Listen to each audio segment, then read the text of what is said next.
It was one of those days when the overcast sky seemed to reflect my unsettled heart. I received a call from the police on my mobile phone. "Yes, this is Mia," I answered. The news was grim. My husband, Richard, had been in a traffic accident and was rushed to the hospital unconscious. I was at my part-time job, so I asked for permission to leave early and headed straight to the hospital. The drive there was nerve-wracking. Being rushed to the hospital was no small matter. My hands trembled uncontrollably, and I could feel my heart pounding louder and louder. Upon arrival, a relatively young-looking doctor briefed me. He said Richard's life wasn't in danger, but he had suffered a severe head injury, and there might be lasting effects. A few minutes later, my daughter-in-law Lily and grandson Paul arrived. Lily was carrying a traveling bag in one hand and holding Paul's hand with the other. However, once in the hospital room, Paul unusually started to fuss. "Mom, I'm thirsty." "What? But I don't have any drinks with me." "Then buy me something." As Lily went to buy a drink, Paul slowly pulled an envelope out of his pocket. Grandpa gave me a letter to read. He said to read it in secret. For me, I opened it curiously to find a folded piece of stationery. Reading the words written in Richard's handwriting, I couldn't understand its meaning. However, it was clear he was trying to communicate something. Clutching onto a sliver of hope, I instinctively reached for Richard's wallet. I had to check its contents before Lily returned, my hands almost slipping in haste. Carefully, yet swiftly, I opened his long wallet. "My name is Mia. I'm a part-time working housewife, working about 5 days a week. Having been at the same job for about 7 years, I guess you could say I'm somewhat of a veteran there. The decision to start working part-time came after discussions about my husband's retirement. Richard, a teacher, had the option to retire at 65 or continue working as a part-time lecturer. If I become part-time, our income will decrease. We need to think about our retirement, right? We should try to save a bit more," he said. After that conversation, I started working at a nearby supermarket. By then, our son Christopher had already found a job, leaving just the two of us at home. After graduating, Christopher immediately began working for a company and started living alone in an apartment near the downtown area.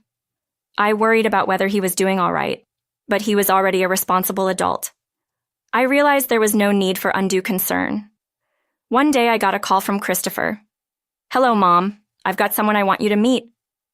Both Richard and I were surprised by this news. The woman Christopher brought home was very cheerful and left a good impression. "Nice to meet you. I'm Lily." Her smile was so bright she could be mistaken for a celebrity, and she blushed as she made eye contact with Christopher. She was introduced to him by a coworker at his company, and they hit it off the day they met. "I just knew she was the one the moment I met her," Christopher said. "Come on, how many times are you going to say that?" I replied, laughing. Watching the happy couple made us feel joyous too. We thought they could overcome anything that came their way. Richard and I celebrated their union. When it came time to decide where they would live after their wedding, Christopher said something unexpected. "Actually, I was hoping we could live at home." "Don't you want to rent a place of your own?" I asked. "Yeah, but Lily thought it would be nice to have support nearby, especially if she got pregnant." Lily had lost her own parents in an accident and had no one else to rely on. Indeed, pregnancy and childbirth can be daunting. Even someone as upbeat as Lily might have her own concerns. "Understood. We'll make the spare room available for you." "Thanks, Mom." With that, it became official that I'd take on the role of mother-in-law in a more meaningful way. I was worried about whether we'd get along, but Richard didn't seem concerned at all. "Well, once the baby arrives, Christopher will probably find a new place and move out," he said nonchalantly, sipping his coffee and returning to his novel. "I hope so," I shrugged in response. A few months into their stay, we learned Lily was pregnant, and we all rejoiced. Despite her morning sickness and emotional ups and downs, I was there for her throughout the pregnancy. The following year, Lily gave birth to a healthy boy. As a grandmother, I was overjoyed and moved by his arrival. They named him Paul. "That's a good name," Richard smiled every day, watching his grandson, almost too busy to read his novels for a while. I couldn't settle down either. Lily, still new to parenting, frequently asked for help. She needed help with diapers, feeding, and night cries, especially when Paul got sick. Lily, you're a mom now. You've got to manage on your own without relying on me. But I'm just unsure if I'm doing it right. You're doing great. Don't worry. Despite my encouragement, Lily had a hard time believing in herself. In the end, supporting Lily's parenting took longer than expected. As a result, I had to take more time off from my part-time job, eventually reducing my shifts to 3 days a week. A year after Paul was born, Lily seemed confident enough to manage on her own. Mia, I can do it. I can manage by myself now. She said this with a smile, which became more frequent. Her smile deeply reassured me. Seasons changed a few times, and 4 years had passed before we knew it. Both Richard and I had turned 60, and we even took photos to celebrate the occasion, which feels like just yesterday. Richard retired and started working as a part-time lecturer at the same school. Christopher seemed busy, always muttering something as he faced his laptop day after day. Peeking over, I saw complex pie charts and spreadsheets filled with numbers. Don't overdo it, okay? Why not take a break and play with Paul? Yeah, I will once I finish this, he replied somewhat distractedly before returning his gaze to the screen. I sighed inwardly at this. Meanwhile, I found the right time to go back to working part-time 5 days a week. Going back to work as before, I felt like I could relax a bit more. Christopher and Lily didn't express any desires to move out. Lily didn't resume working and dedicated herself to household chores and childcare. Since Christopher was earning, they didn't seem to worry about living expenses. However, I was surprised when she asked to contribute a little to the living expenses.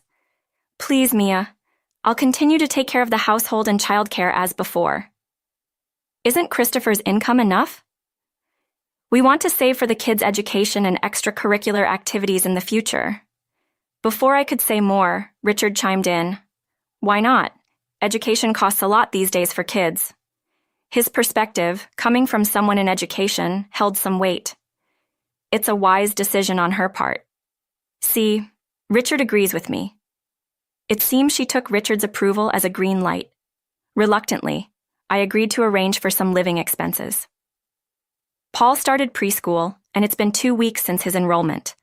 The daily struggle of getting him to wear his shoes and stop crying had become routine, but Lily seemed to be having a hard time with him. Come on, Paul. The bus is going to leave. No, I want to play with Grandpa. Grandpa has work today. He's not at home. No, Paul. Your teachers and toys at preschool are waiting for you. Lily and I used all kinds of tricks to cheer him up. That's how they would leave every day. But something bothered me. Sometimes Lily didn't come back home after dropping off Paul. The walk to the bus stop was only about 5 minutes, not far at all. Worried she might have gotten into trouble, I tried calling her, but there were times when my calls went unanswered. On such days, she would return home with Paul as if nothing happened, right on time.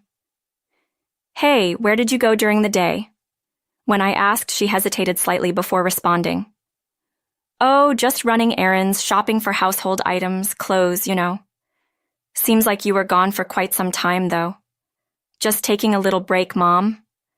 Let her have her breaks, Christopher intervened, perhaps feeling sorry for her. Indeed, a little break is necessary for someone balancing household and childcare duties. Right, I'm sorry for sounding accusing. No one thought to distrust her for taking time off during the day. In fact, it was recognized as something she needed. However, my concerns about her weren't limited to just that. One evening, as I was relaxing in the living room, Lily came over to me. Mia, I have a favor to ask. What is it? You seem very formal. I was wondering if we could increase the living expenses a bit more. I couldn't believe my ears. Is the current amount not enough? Well, you know, with Paul going to preschool and me making friends with other moms, I get invited to lunch. Lily answered, visibly flustered. Can't you manage those outings with the money you already have? With prices going up, they disappear just buying Paul's diapers. Indeed, I had noticed the rising costs lately. I reluctantly agreed to increase the living expenses slightly, but that wasn't the end of the money requests. She kept finding reasons to ask for more. What are you spending all that money on? Well, I've been shopping online.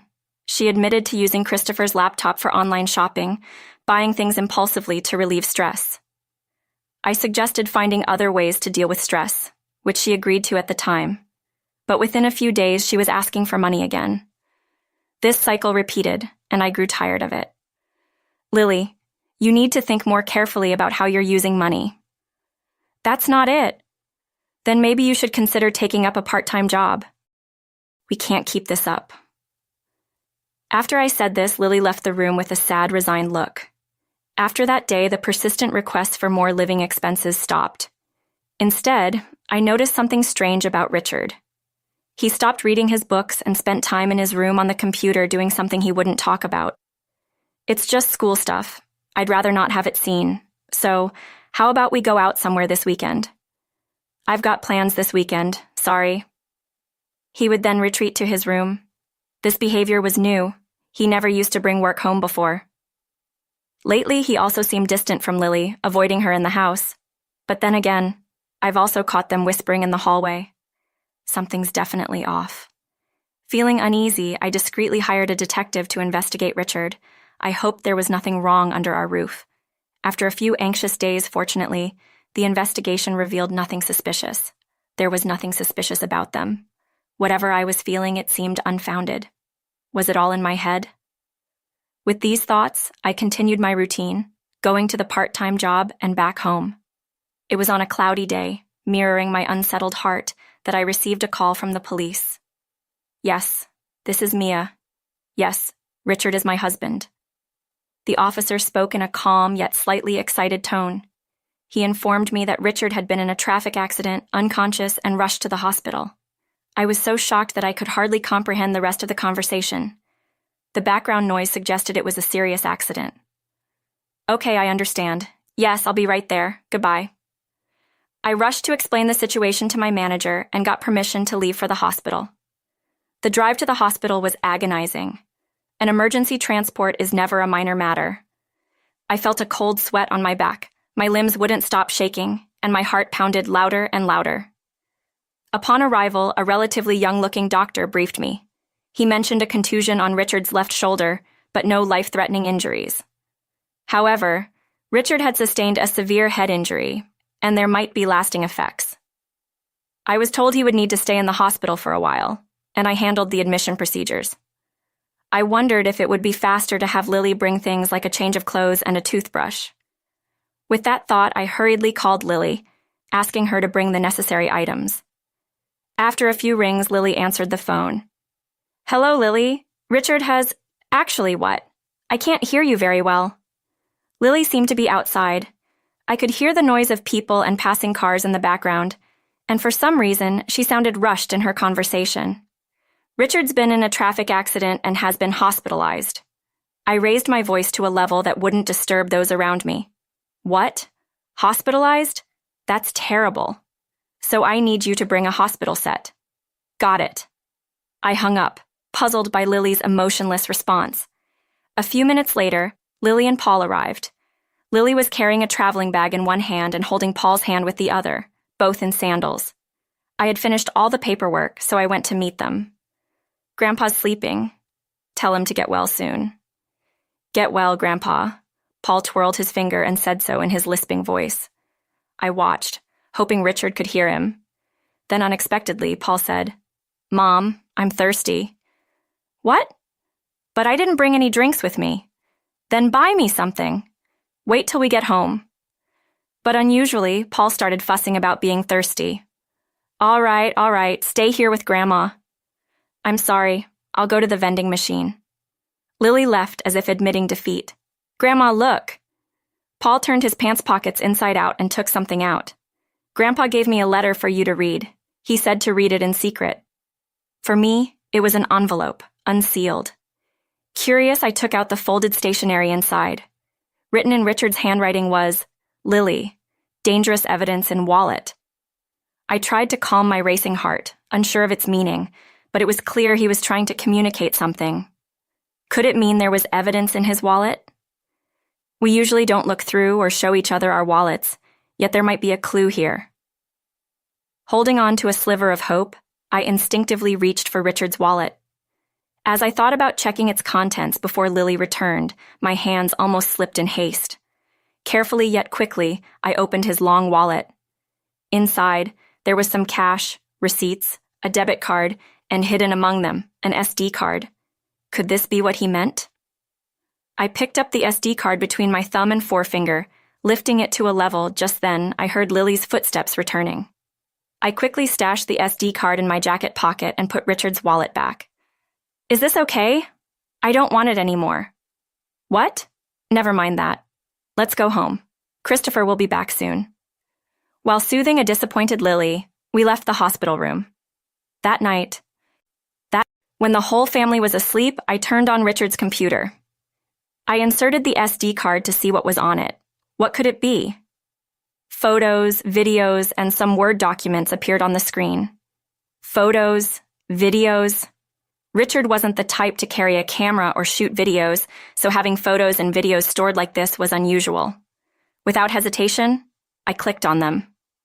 To my shock, they were evidence of Lily's affair. I gasped and covered my mouth. Then I opened the Word documents. I thought they might be Richard's diary, but they were different. They were Richard's own investigation into the affair, written like a diary. What on earth? I read through the documents, forgetting about the time, but I knew this needed to be resolved quickly. Later, I called Christopher and told him we needed to talk about Lily. What's up, Mom? What about Lily? He sat at the living room table, looking puzzled. I showed him the evidence Richard had given me and explained everything. Christopher was shocked and immediately called Lily. She came looking sleepy after putting Paul to bed. Lily, don't you have something to say to Christopher and me? What? I laid out the photos and printed copies of Richard's diary on the table. This is the evidence.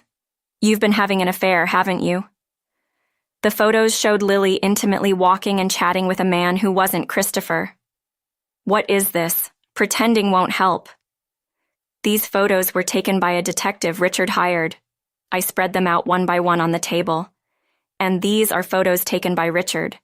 They were from a day when he unusually said he had errands and didn't go out with me. That day, Richard had been following you. I know who the other man is, too. Richard figured it out.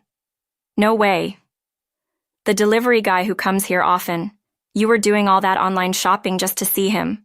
What a surprise. It's not what it looks like, Christopher. Listen, it's not like that. Lily's voice trembled under the living room light. Her face turned pale, desperately denying the affair. I've been perfect with the housework and childcare. I wouldn't do something like that. But I didn't believe her words. With all the evidence laid out, she was still trying to hide the truth. Lily, where were you when Richard had the accident? I was out shopping. Is that all? What are you implying? I'm starting to think you might have caused Richard's accident. She paused for a moment, but then spoke up.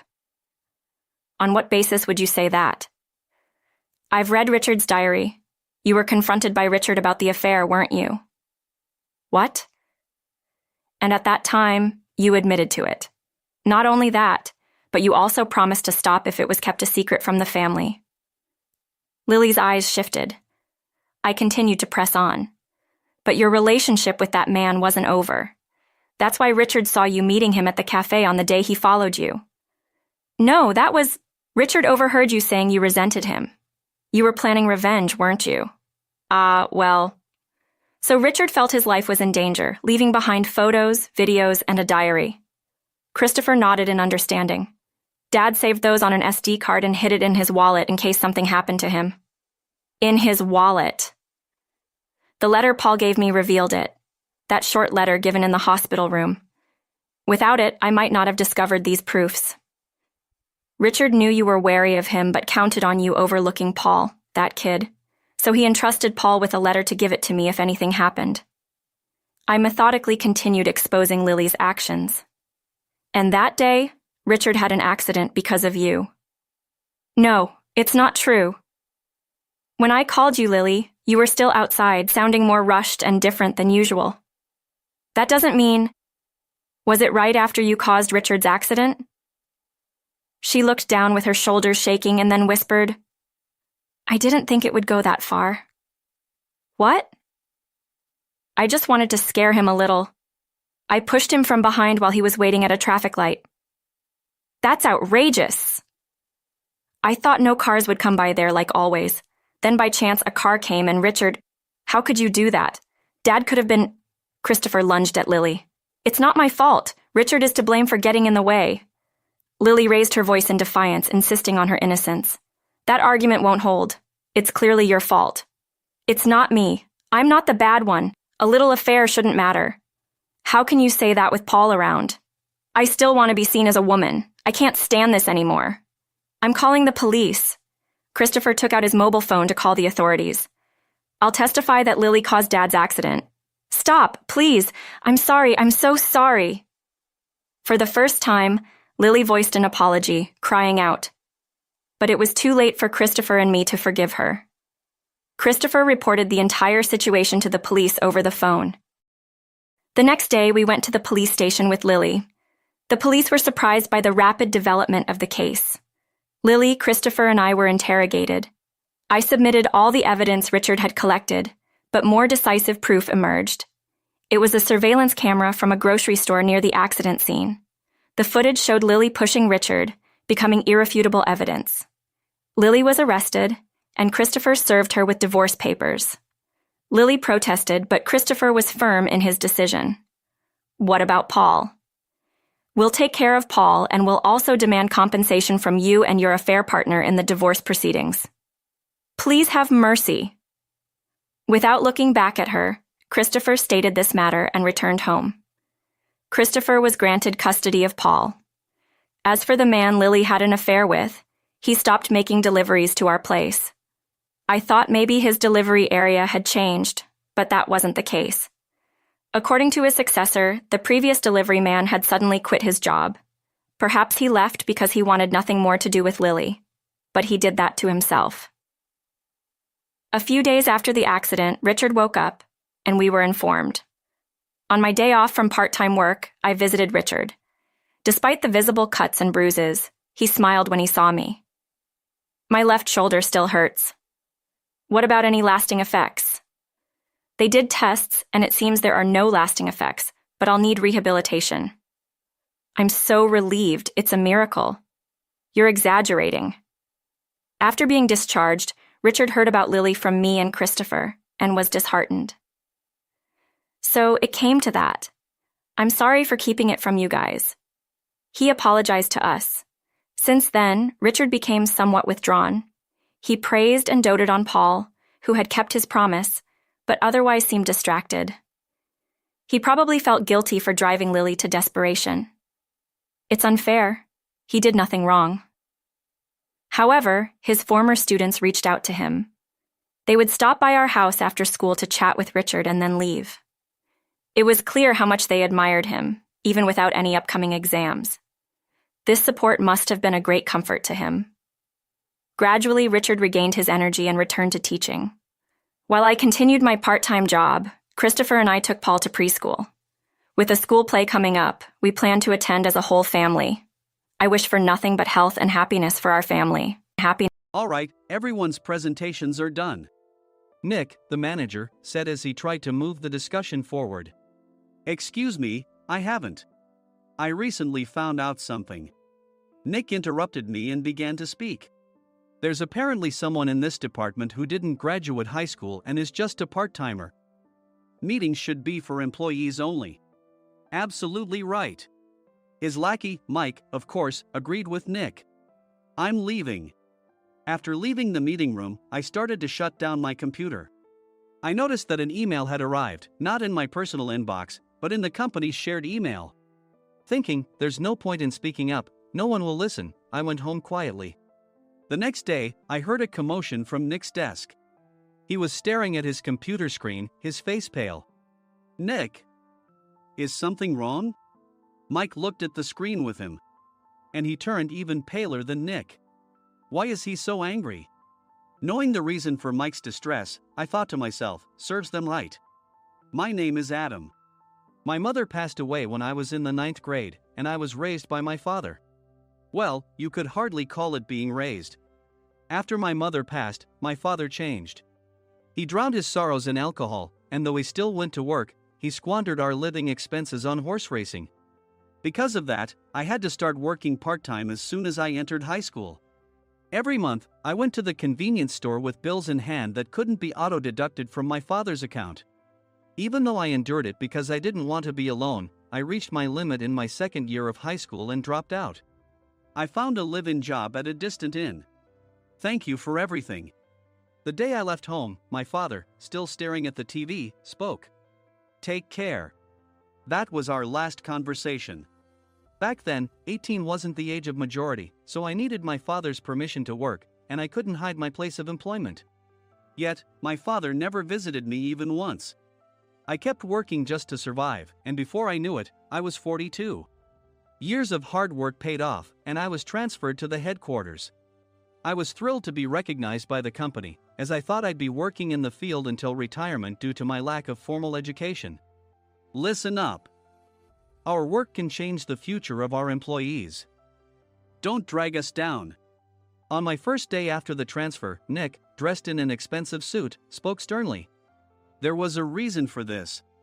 Our inn was located in a prominent tourist destination, known so well that everyone in the state could sing its commercial jingle.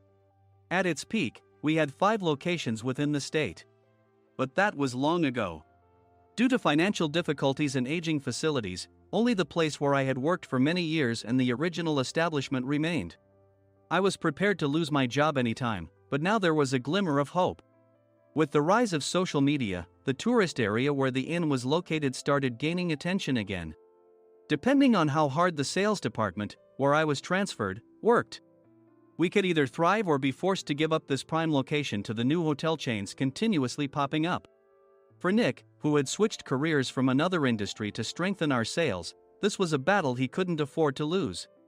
I understood why he had to be strict. I will do my best. Nick sneered at my enthusiastic declaration. Did you not hear what I said? I'm sorry. I thought I was listening carefully. Out of habit from years of customer service, I apologized reflexively, though I had no idea what had offended him. Someone was watching me with a smirk. In this department, there are those who are expected to excel and those who have been shoved here because they have nowhere else to go. You are the latter. It was Mike, the section chief. He's 7 years younger, at 35. But he was called to headquarters much earlier than I was and had been moving around within the headquarters ever since. I'm not jealous, but I can't accept that he's my boss. Graduating from a prestigious university, he has an unusually high pride and caused many problems as a newbie, making things very difficult for me when I was the front desk leader. When I found out Mike was transferred to the sales department a month before me, I was disheartened. Mike is right. With just a middle school diploma, there's not much you can do. Don't even think about achieving results. As if I didn't exist, Nick remarked, I'm thirsty. Mike eagerly ran to the coffee maker. It seems Mike is Nick's lackey. I regretted being happy about my transfer to headquarters, wishing I had stayed on site forever. Send a direct mail to every company on this list by the end of the day. Nick only assigned me tasks that even a new graduate could handle. What? There are over 1,000 companies. You want me to send to all of them by today? Yes, if you and your fellow misfits split the work, even those with nowhere else to go should finish by today. I glanced at the employees typing away expressionlessly. They were worn out from customer service, only thinking about leaving on time, or were women reassigned after having children, with zero motivation for work. Even Sam, a new graduate from the same university as Mike, who was supposed to be among the expected achievers, had no enthusiasm for the job, having joined the company wanting to do customer service. I don't care what they say, I plan to quit anytime, he said. Only Nick and Mike were highly motivated, making all the decisions between the two of them.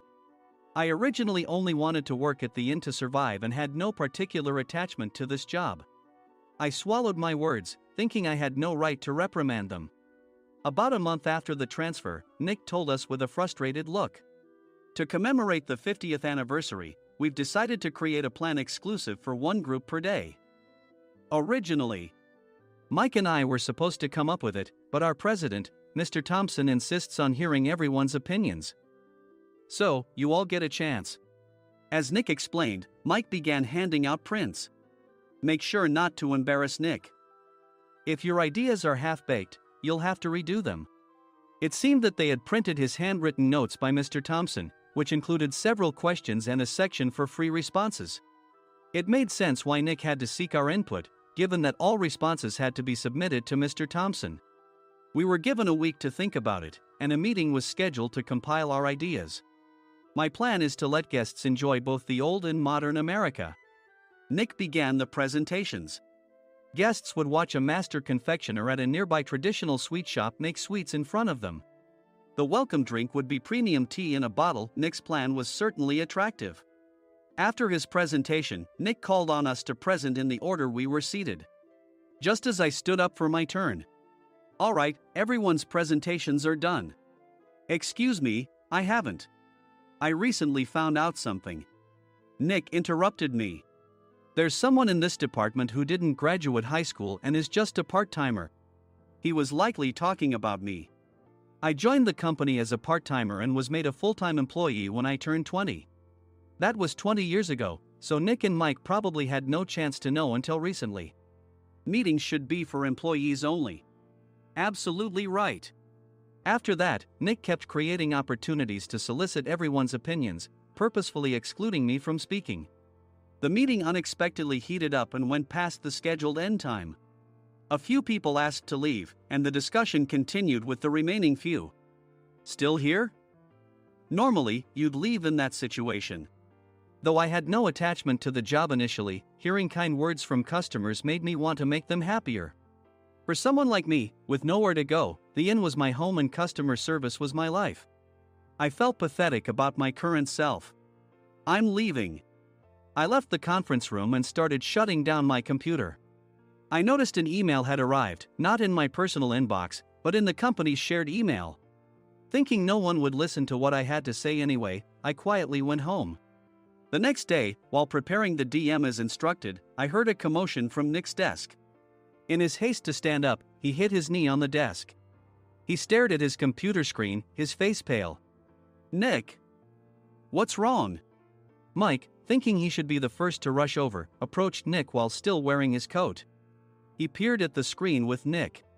And he turned even paler than Nick. Why is he so angry? Who is responsible for this company? Nick, more irritated than ever, asked, and Mike answered without checking. Probably Sam. Sam wasn't there because he was attending a morning training session for new hires. Nick gave up on getting angry and returned his gaze to the screen. They were looking at an email that arrived right after the end of the working day yesterday. Apparently, no one, including me, had checked it before leaving. The email was from a large company that used us for their annual employee trips. The president and executives of that company also frequently used our services personally. President of the company, Mr. Mason himself, had declared that neither he nor his company would ever use our services again. Well, some companies cancel their employee trips or stop using our services due to financial struggles. Let's just move on. Mike kept wiping the sweat from his forehead with a handkerchief. Knowing why Mike was so agitated, I quietly watched their interaction. Do you know how much revenue we get from that company? We can find other guests to fill the rooms, but we'll lose the banquet costs, gift shop revenue, rental car fees, and more. Moreover, the gifts were supposed to be prepared by the traditional confectionery shop involved in Nick's proposed plan. If it's known that we incurred such a huge loss at this critical time, Nick's position in the company would be jeopardized. Nick took a deep breath, seemingly trying to calm himself. All right, Mike. Go to New York right now and apologize to Mr. Mason. What? You're coming with me, right? I have urgent work to do. I trust you, which is why I'm entrusting this to you. Please. Mike, believing Nick's sincerity, agreed with a determined look on his face, saying, yes. That's Nick for you. Even if Mike went to apologize, Nick would shift all the blame onto him if the client didn't change their mind. Well, it was Mike's fault to begin with, so it served him right. About 3 hours later, Sam answered a call from somewhere and repeatedly apologized, saying, I'm very sorry. Everyone watched to see what was happening. After ending the call, he informed Nick with a weary tone. When Mike arrived at the client's company, he only made things worse, further infuriating Mr. Mason. He was demanding, get his boss here immediately. It was no wonder Sam was exhausted. dealing with such a call right after returning from training. What is that idiot doing? Alright, Adam, you're coming with me. If sacrificing Mike didn't work, then I must be next. Normally, I'd want to refuse at all costs, but I saw an opportunity in this situation. If I can be of assistance, I'd be happy to join you. I obediently followed Nick, and we flew to New York. When we introduced ourselves at the reception, it became clear how serious the situation was, as the receptionist personally escorted us to the president's office. Angry voices leaked through the door, making both Nick and me uneasy. Excuse me. I'm Nick, the supervisor. I understand my subordinate has caused you trouble, and I deeply apologize. Nick, with his experience in the corporate world, knew enough to offer an apology before excuses. However, his customer service skills left much to be desired. I sighed as I saw Mike trembling like a small dog in the corner of the room. What kind of training are you giving your subordinates? Mr. Mason glared at Nick with a red face. The intensity of his gaze made even Nick take a step back. Regrettably, I joined this company only 2 years ago and was unaware of Mike's issues. I should have identified his shortcomings sooner. Indeed. I should have realized sooner. No sensible person would come to apologize and then give a lengthy presentation on the drawbacks of not using their in. Nick froze, his mouth slightly open. Suspecting the worst, I picked up the documents that had fallen to the floor. It seemed Mike hastily prepared these documents on the plane, listing the disadvantages. Disadvantage 1: if you change the venue for the company trip, employees might suspect it's for cost-cutting reasons, leading to a negative impression. Reading it aloud half-jokingly, Nick snatched the papers from my hand and checked the contents with a furious expression.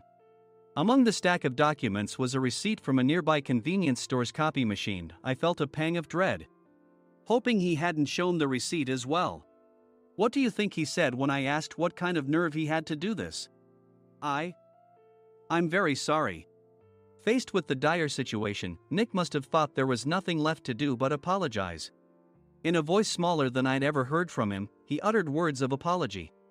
He said, "I'm a Harvard graduate. I don't believe I said anything wrong." Mike! What have you done? Forgetting his plan to pin the blame on Mike, Nick yelled loudly, even in front of Mr. Mason. I didn't do anything wrong. You're still saying that? Look at him. Mike pointed at me with a shaking hand. I was assigned to headquarters in my 20s and now I'm a section chief. This guy only made it to headquarters at 42. Everything I've done proves I was right. So why are we losing the contract? Having said his piece, Mike collapsed to the floor. Of course. You were sent there because you had nowhere else to go. Mike never expected to hear such words from someone he looked down upon. He lunged at me, and Nick hurriedly stepped in to stop him. Mr. Thompson told me Mike is a quick thinker, and to take good care of him. There's no way he was pushed aside. Don't make things worse here. He didn't say quick thinker, he said only quick-witted, didn't he? I don't remember that part. I recalled the many troubles Mike caused when he was a newbie. When Mike was on the front line, his pride was so high that he never apologized to customers. Customer service, especially in our job, doesn't work alone. It brings both good and bad situations. If the front staff or housekeepers made mistakes, or the cleaning company didn't properly clean a room, one had to apologize to the customers regardless of personal fault. Mike, in such situations, would never apologize, insisting he wasn't at fault. This often angered customers, and as the front desk leader, I frequently had to apologize on his behalf. He caused complaints and disrupted operations, which is why he was quickly moved to headquarters. In departments where he didn't interact directly with customers, his quick thinking was beneficial and things went well. But it seemed his flaws were starting to show. Corporate reservations are supposed to be entered into the system by the sales representative. But a quick check yesterday revealed that more than 10 items were missing from the client's reservation. The handover document clearly stated what needed to be prepared. Why didn't you enter it into the system? Why do we have to give them special treatment? Filling rooms near the banquet hall, setting up all the food in advance. Specifying the brand of wine, they're too demanding. No wonder he always angered customers, I thought, feeling a headache coming on. Grouping them in rooms near the banquet hall is for our benefit too. It makes it easier for the staff to set up beds and serve breakfast since everyone's schedule is synchronized. As for the other requests, Mr. Mason suggested them to lighten our load. I didn't know that. Nick finally seemed to realize that Mike was the one who had angered the client. What did you say to them? I just told them we wouldn't give them special treatment anymore. We shouldn't waste effort on things that don't bring in money. I was utterly exasperated at his lack of understanding of customer service. Of course, we shouldn't comply with unreasonable demands. But carrying over successful practices from past stays makes customers feel remembered and enhances their experience. Good memories encourage repeat visits. That's part of our job. I looked down at Mike, who was sitting on the floor. In our job, nothing is a waste. Mr. Thompson likely moved you to the sales department, hoping you'd finally understand this. How do you think he feels now that you failed to meet his expectations? Mike, tears in his eyes, fled the president's office. I was amazed he still hadn't apologized. You have it tough, Adam. It's okay, we're all employees of the same company. I deeply apologize for this disrespectful incident. Especially after all the care you've shown us. If it weren't for you, Adam, I really would have stopped staying here. When I heard you were moving to the sales department, I was willing to reconsider if you handled it. Seeing us talk so amicably, Nick's face contorted. Do you two know each other? Adam's service is excellent. I always requested him specifically. Normally, we don't accept specific staff requests, but we made an exception for Mr. Mason, adjusting my shifts accordingly. He had personally stayed at our hotel just before my transfer, and during casual conversation, I mentioned, I'm moving to the sales department soon. If I hadn't told him then, things could have been much worse. Please continue to take care of us. I look forward to it. On the return flight, Nick awkwardly offered me a can of beer. It's still working hours. Of course, I had no intention of forgiving him for a single beer. Nick might try to pin everything on Mike and avoid any consequences. While pondering this, a startling fact came to light. Nick, the tea bottles for the plan have arrived. I handed Nick a bottle labeled with our inn's name. They look good. What are you talking about? These are plastic bottles. I had assumed we would use the trendy, high-end bottling tea. But what arrived were ordinary plastic bottles of tea with customized labels. The only unique aspect was the label, which had the inn's name, making it look customized. Upon further investigation, I discovered that a substantial amount of money was set to be paid to the tea company. It was priced like bottling tea. Does this plastic bottle really cost $100 each? The tea inside is specially blended for us. The extra cost is for that. Wouldn't it be better to use another tea company? Or is there a specific reason we must use this one? As Nick continued to make excuses, I showed him a printed email. I informed the tea company's president, Mr. Mitchell, that we discovered irregular payments and he confessed. He said you two were high school classmates and planned to split the extra money. That idiot. Why did he confess? That's not important. You should worry about yourself, this could turn into a police matter. Opening the bottle cap, I suggested. How about calming down with this tea? It supposedly has a relaxing effect. Nick drank the tea frantically. In the following days, decisions were made about their fates. Mike was reassigned to the General Affairs Department, with no chance of transfer or promotion, as per Mr. Thompson's orders. As for Nick, since the payment to the tea company hadn't yet been made, he narrowly avoided legal trouble. Instead, he was encouraged to leave the company, and to avoid further complications, Nick submitted his resignation. Rumor has it that connections between HR departments have made it difficult for him to find new employment. Even though it was good to have those two gone, something unexpected happened in the sales department. Everyone became motivated and united in refining the 50th anniversary plan. In the end, my plan was adopted. We collaborated with the Tourist Information Center to provide personalized guides. The plan, tailored to the number of guests, was truly special for the 50th anniversary. Hey, is Adam's family coming to stay? I immediately booked that special plan for my family. Sam noticed it on the reservation list and quickly picked up on it. Yes, I'm inviting my father. That's great. I might invite my parents too. I lacked the courage to face my father just as Adam. But here, with the confidence Mr. Mason praised, I felt ready. The 50th anniversary plan was a perfect opportunity to reconnect with my father. I hoped to bring back the days when we could laugh together as we once did.